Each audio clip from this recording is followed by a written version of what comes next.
Hello everyone, I would like to speak with you concerning something that I see to be extremely important, and you may see it the same way as I do. And what I'm referring to is the looming railroad strike that has seemingly been averted for now, and the causes and effects of this, but most importantly, what this really shows about our current economic system. So, for those of you that aren't aware, there was this looming railroad strike where over 100,000 railroad workers, backed by the unions, of course, butted heads with the companies that they worked for. And they basically got a shit deal, or have been getting a shit deal. For years now, these workers have been working without a contract, with no days off, and all the usual qualms that workers show when they get ready to do things like go on a strike. Need I remind you, striking isn't easy, definitely not for the workers. But from the media and from the politicians, you've been getting a very different story. It's these crazy workers backed by these ridiculous unions are threatening to cripple the economy and make life harder for the American consumers. Let me just read to you a couple of titles from articles that I grabbed. This is from the New York Times. How a rail strike could reinvigorate supply chain disruption. There goes that supply chain rhetoric again. This is from The Hill. How a railroad strike could send food prices soaring. In Fox News, ABC, all these different media corporations publishing articles with these very, very fear-mongery titles, basically relaying a message, a consistent message, the same message to the American people who aren't railroad workers, basically saying, hey, if these guys go on strike, life could be made more difficult than you, of course, as it isn't already difficult as it is, but you shouldn't ally with your fellow workers. It's this divide and conquer that they do, that they're so good at, because the politicians and the corrupt media are all aligned in the different methods that they use in order to shaft us, okay? So basically, it's this same tactic that we've been seeing, and you shouldn't fall for it. But I mentioned the politicians, and you might be wondering, well, what is the Joe Biden administration doing currently? So I'll try to go in chronological order here in the development that we've gotten so far.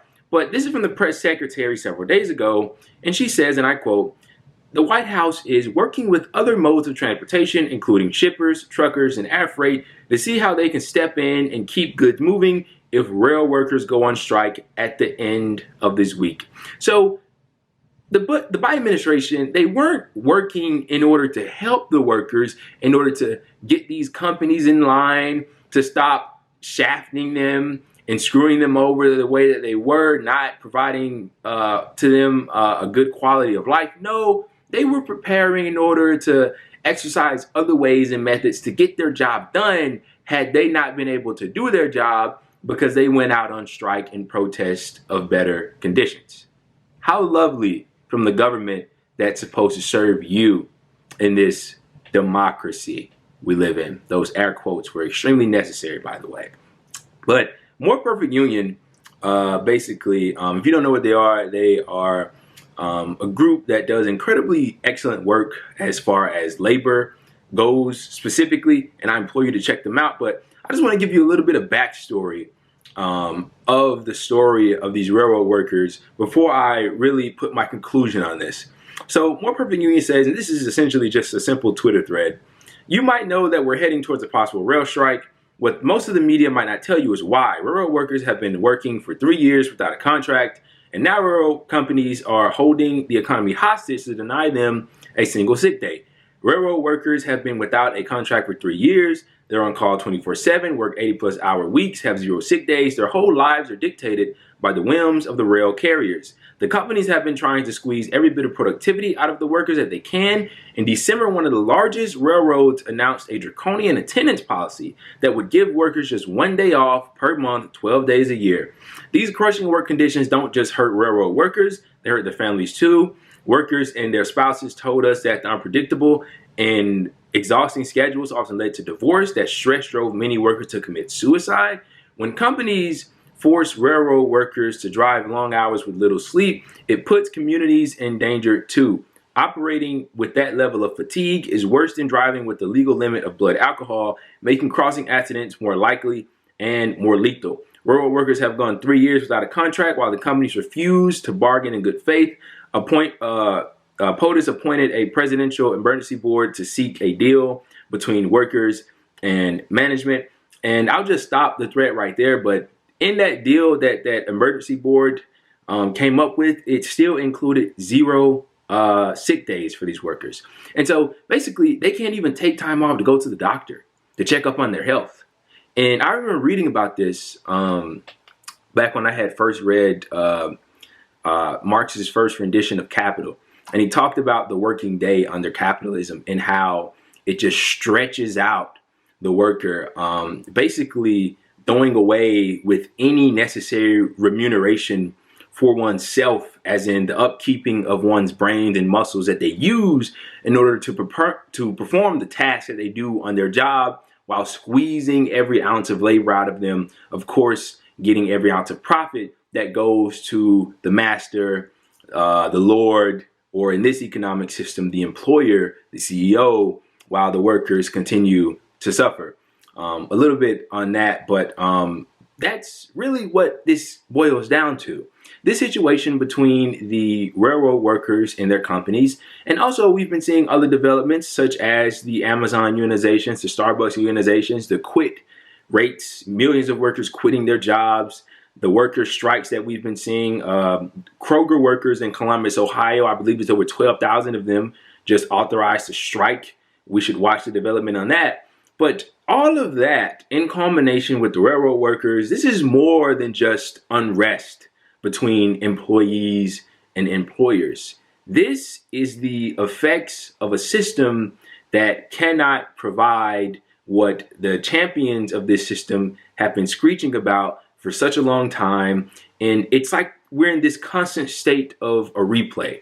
So the system that allows a small minority of people to get so extremely wealthy, like the CEOs of these railroad companies, and the massive people, of course, the massive people, but specifically in this situation, the employees, these railroad workers specifically, to struggle to get by 80+ hour weeks, constantly on call, losing personal relationships due to work, people dying on the job. This is a dangerous thing to do, working on the railroads, etc. It subjects a large amount of people to very severe degradation.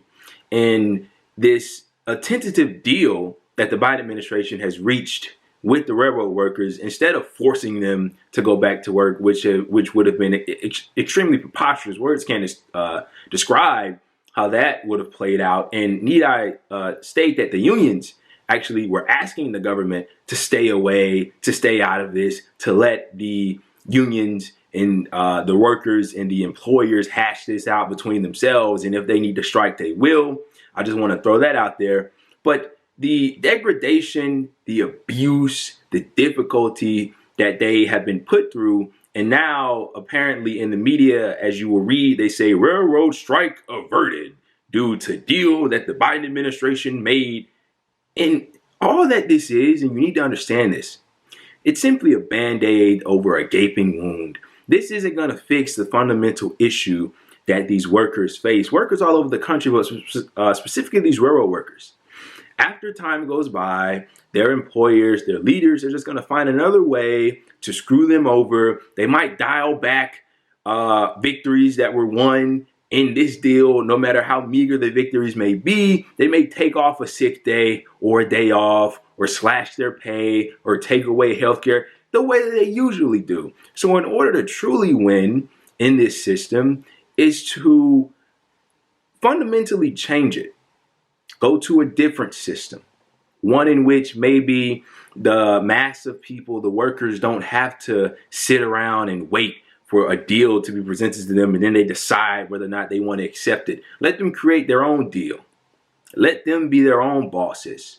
That's one way to go about it. I remember watching Chris Hedges talk about living under capitalism, and he was saying that under capitalism, if you want to live under this economic system, which we currently live within, and you want it to be just for all in some meaningful sense, he was saying that certain sectors of the economy shouldn't be left up to the private sector. It shouldn't be left up for profiteering, which is what we're seeing here. these workers are getting screwed over because of the profiteering of the people that run this industry. I think it's something like 1/3 of railroad workers have been laid off or fired over the past several years, simply due to the fact that the companies didn't want to pay them. And so the people that stick around get stretched out for longer hours, and they just get beat up on the job.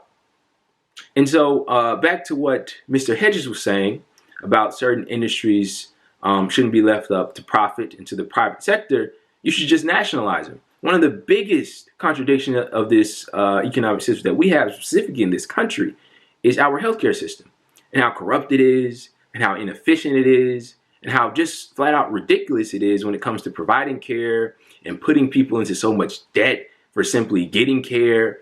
It's ridiculous, and it's all about profit and how much money the people that run that can make. The same thing can be said about the pharmaceutical industry. And he was saying that certain sectors of the economy should just simply be nationalized, whether it be healthcare, the pharmaceutical industry, the oil and gas industry, railroads, certain sectors that are so integral and important to a society shouldn't be left up to a small minority of people that see nothing but dollar signs. But that's how I look at this situation. It's going to be painted in the media entirely different from the way that I just described it. But this is something that we should all look at and think positively of. Teachers striking or protesting for safer working conditions under COVID. Students fighting against the vast amount of student debt that they've been propelled into by this ridiculous society that punishes you for seeking a higher education. All these different areas where people have their own individual qualms with the system, they should look and realize that they all have common similarities in the fact that everybody's pretty much getting shafted, to be very blatant and honest about it. But this is a development that I wanted to bring to you. I have no idea what the deal is that the Biden administration is currently touting. Extremely happy that they averted this railroad strike. It's amazing because it would have harmed the economy, but nothing about how the workers have been suffering and most notably will continue to suffer. Very sad.